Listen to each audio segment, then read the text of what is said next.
That is very good. The swing works, the oracle again.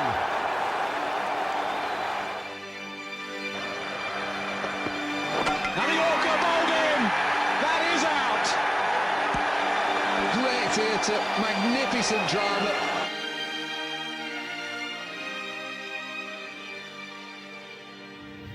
First match of the season, eh, Howard? First match of the season, Martin. King Willow's on his throne and all's right with the world. Gods and Flannelled Fools. Pardon? It's from a poem about cricket.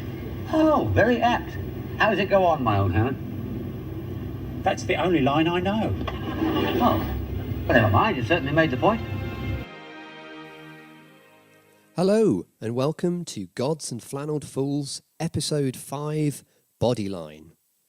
This is the series in which I walk through a history of English Test match cricket, focusing on key series, matches, players and teams of particular interest. I mean, basically exploring the myths and legends of the game that collectively have led to how we view Test match cricket today, particularly through the eyes of the English game. If you haven't already listened, my pilot episode, A Brief History of the Game up to the very first 2 Test matches in 1877, is available, as well as the first 4 episodes in which I discuss the birth of the Ashes in 1882, the Great Ashes series of 1902, the legendary Sydney Barnes, and the great opening partnership of Hobbs and Sutcliffe, so worth checking those out on my channel. There's a Twitter profile for the series at GFFpod, and I'll also make some notes in support of the series on the blog, which is available at godsandflannelledfools.blogspot.com. So we start this episode with the Ashes having been lost in 1930 to an Australian team who had been bolstered by the emergence of a phenomenally talented batsman by the name of Don Bradman. Bradman ended up in that series scoring 974 runs at an unbelievable average of 139, which is a record that still stands. I mean, it surpassed Wally Hammond's record that was set in the previous series to that. So this was an age of great batsmen, and even among great batsmen, Bradman stood out. His overall average by the time of the 1932-33 series was around 100, and that was more than twice that of the other leading world-class batsmen of the time. So this really was a once-in-a-lifetime player, and it was abundantly clear to opposition teams that in order to beat the Australian side, you would have to find a way of getting Bradman out, something that ostensibly appeared to be impossible, especially on flat, hard Australian wickets. The initial theory was that Bradman was susceptible to leg spin, and so the MCC noted that they would plan to take a couple of leg spinners on the next tour. However, in the final match of that 1930 series, a couple of the English fielders noticed that Bradman stepped out of line when facing a couple of short balls. So these deliveries had bounced higher due to the pitch having been rain affected throughout the course of the game. This to an extent was a case of clutching at straws, because the observations occurred in the course of a score of 232, so it was hardly a major chink in his armour, but it sowed the seed in a few people's mind of how to approach this conundrum, really, because you had this run-scoring machine who would just completely dominate. So following the loss of that series, Douglas Jardine was appointed captain. And this was the next crucial thing. So Jardine had been part of the England team throughout the 20s as a batsman whose dislike, really, towards Australia had intensified following spats with the crowds during tours. A lot of abuse had been sent his way for his kind of aloof demeanour and slow scoring style. He was sort of seen as quite sort of condescending and very English. During the very successful 1928-29 tour, which I talk about in the last episode, his teammate Patsy Hendren mentioned to Jardine that the crowds didn't like him, to which he replied, "It's fucking mutual." And then he resorted to spitting on the ground when being given abuse on the boundary. So clearly, in those days particularly, there was quite a bit of animosity there before his appointment as captain was even made. Jardine's first series as captain of England resulted in a defeat of New Zealand. And I should add at this point that both the West Indies and New Zealand had become the fourth and the fifth test-playing nations during the 1920s. So that was in 1928 for West Indies and 1930 for New Zealand. And like South Africa before them, they took an understandable amount of time to attain the same level as the established sides. So despite the victory over New Zealand, there was still a mixed opinion on Jardine. It didn't really impress anybody, and other candidates were being offered up, but typically he ignored this and just went single-mindedly about setting about putting his plans into action, about how he would tackle this seemingly insurmountable task of winning back the Ashes overseas against an Australian team with the great Bradman in. So latching onto the short pitch bowling theory that had emerged during the previous series, he was heard to declare that Bradman was yellow, meaning a coward, and he subsequently arranged a meeting in a London hotel with the Nottinghamshire County Cricket Club captain, a man called Arthur Carr, who in his team had the country's two fastest bowlers. So they both played for the county side. A man called Bill Vose and a man called Harold Larwood, a very short but very powerfully built miner who could, on occasions, bowl at express pace. The proposal from Jardine was for them to target the leg stump and make the ball rise at a pace into the batsman's body with a field completely packed on the leg side. And the plan really was to stifle the batsmen, limit their scoring opportunities, and exploit the tendency to move across the stumps, which would hopefully result in catches being offered as they fended at the ball. And of course, you've got a whole catching cordon on the leg side. This, of course, was in the days not only before helmets, but before extensive padding and protection, other than obviously pads and gloves. So as well as referencing Bradman's behaviour in that final test in the 1930 series, Jardine also referred to his vulnerability against Eddie Gilbert, who was an Aboriginal bowler in Australia, but an incredibly rapid one, who had dismissed him for a four-ball duck, which again was a rare failure. These were really sort of people clutching at straws, but they were straws nonetheless. So throughout the 1932 English season, both Larwood and Vose put the plan into action, which resulted in first off bowling faster and faster, so their pace increased, and a number of injuries to the hapless English batsmen in the county circuit. So it really didn't pay to be a batsman playing against Nottinghamshire in that year. Other bowlers would be included into the touring party, and gradually they were also encouraged to practice this approach. So by the time the MCC side departed from England in September 1932, you'd also got Bill Bowles and Grubby Allen, and that really formed the quartet of fast bowlers ready to take on the Australians. The first time really that a touring team had amassed a pace arsenal, if you like, to tour overseas. That is very good. The swing works, the oracle again. As was always the case in those days, there were a number of tour games prior to the Test series, and Bradman unusually actually struggled for form in these particular warm-up games, although in the end he was prevented from playing in the first Test due to illness. With the English bowlers having used their, let's say, intimidatory tactics to a limited extent already, the atmosphere in the opening match was at Sydney was tense and heated, And England eventually cruised to a 10-wicket victory, a very comfortable victory, with Larwood taking 10 for 124.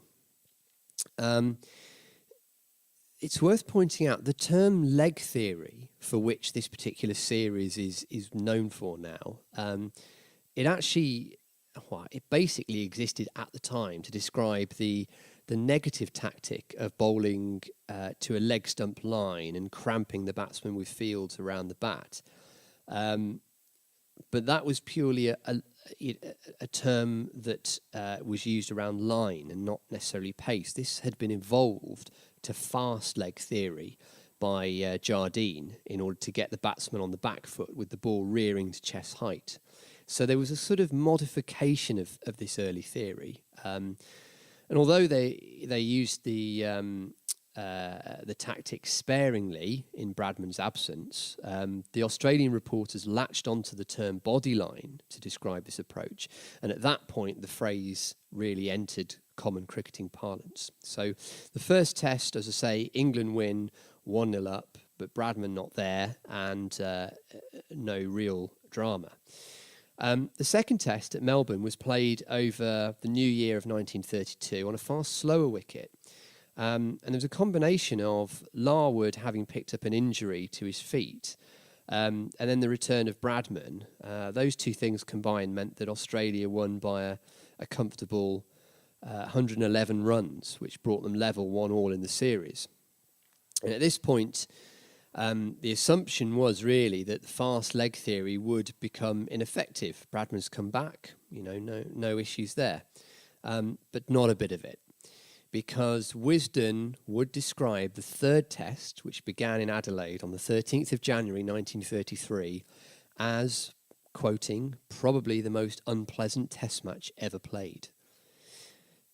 Jardine won the toss, chose to bat, and they made 341 in their first innings on what was a spicy pitch.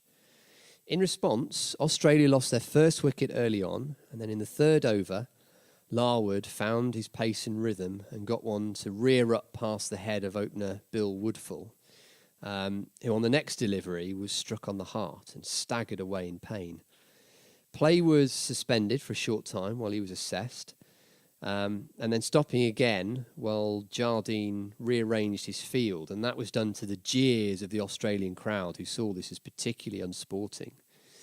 Woodfull was hit several more times throughout the course of his innings, his bat at one point flying from his hands, such was the pace of Larwood, and eventually he was out for 22.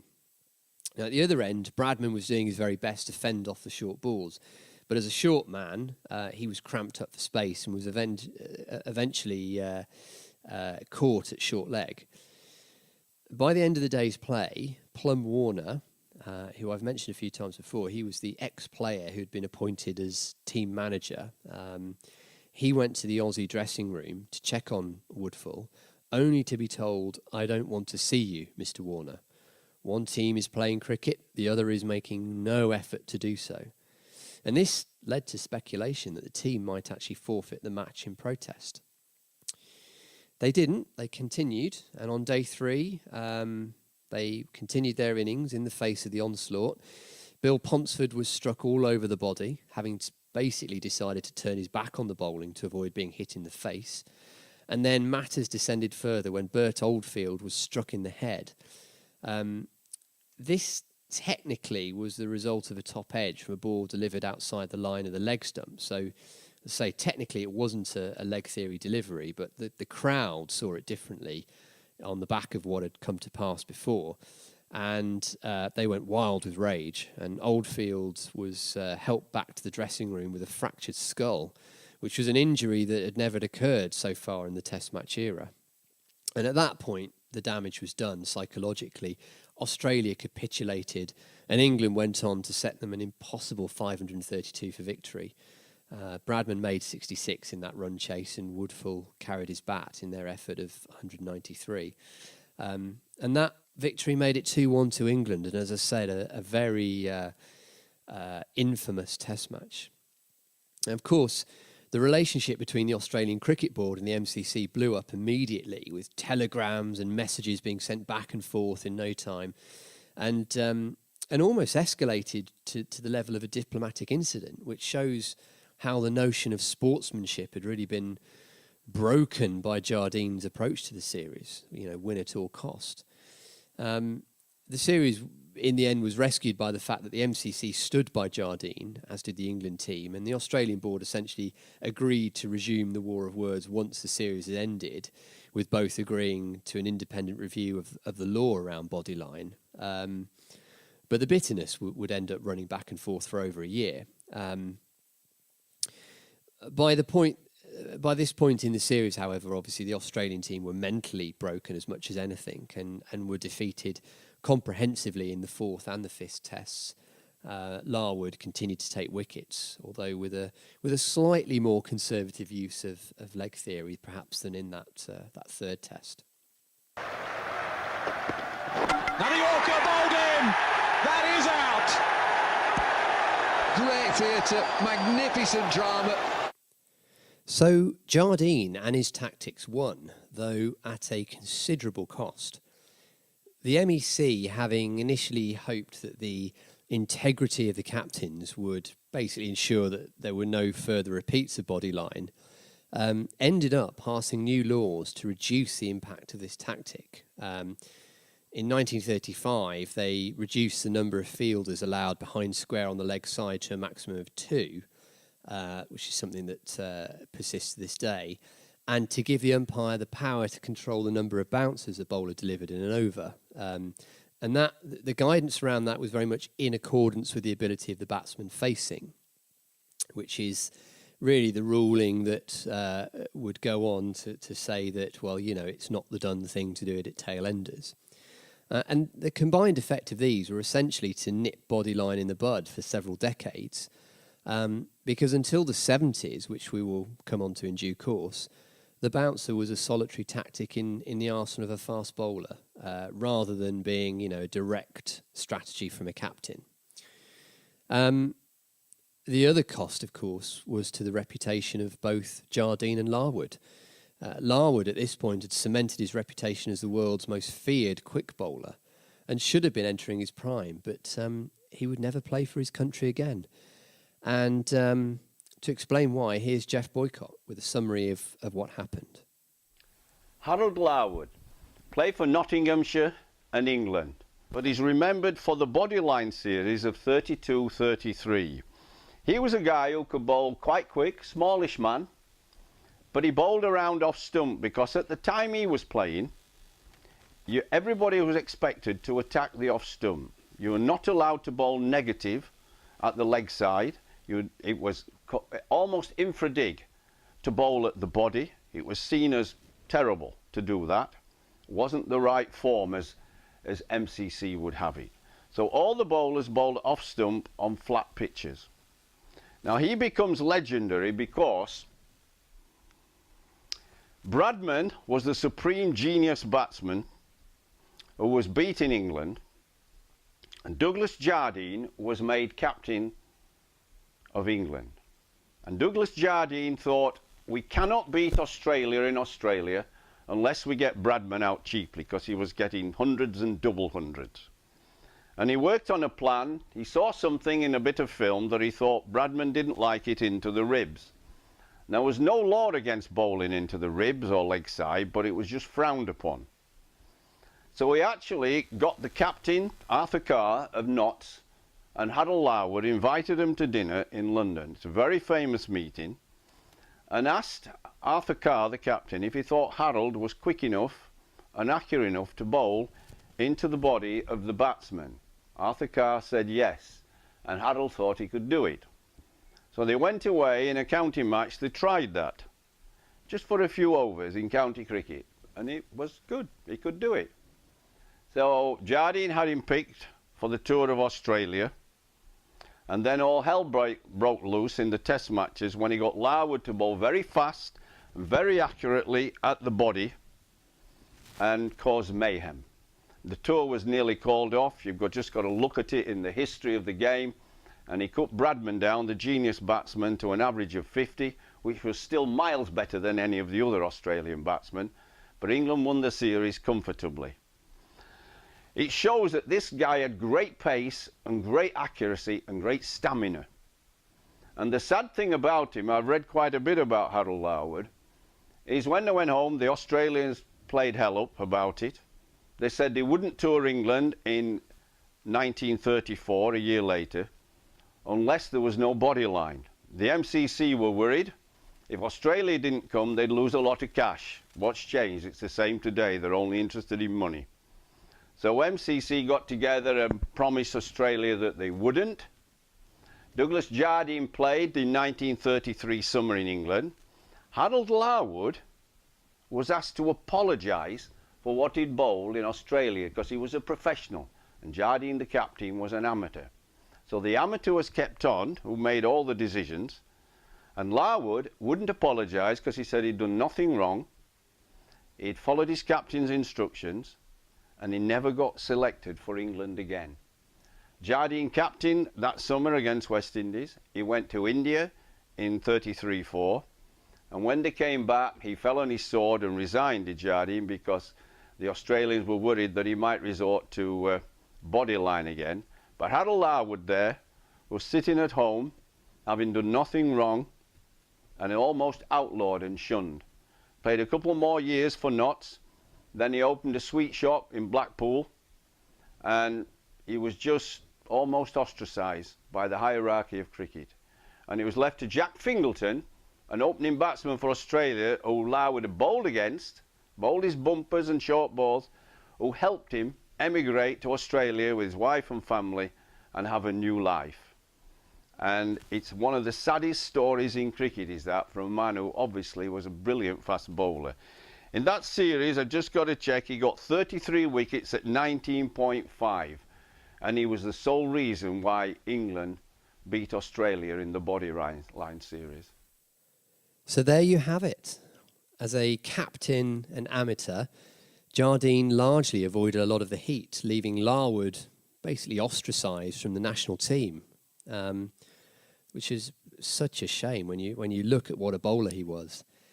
Larwood would play several more seasons for Nottinghamshire, then for Blackpool, and then would retire from cricket at the outbreak of the Second World War in 1939, where he initially found work as a market gardener and then ran a sweet shop.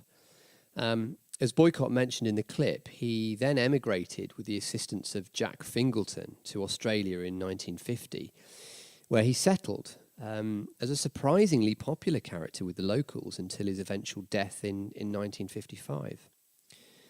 Jardine, on the other hand, resigned as captain in 1934 amid pressure following his tactics, and effectively this ended both his international and first-class career. He spent the war in the TA in India and then worked as a journalist until his death from lung cancer in 1958.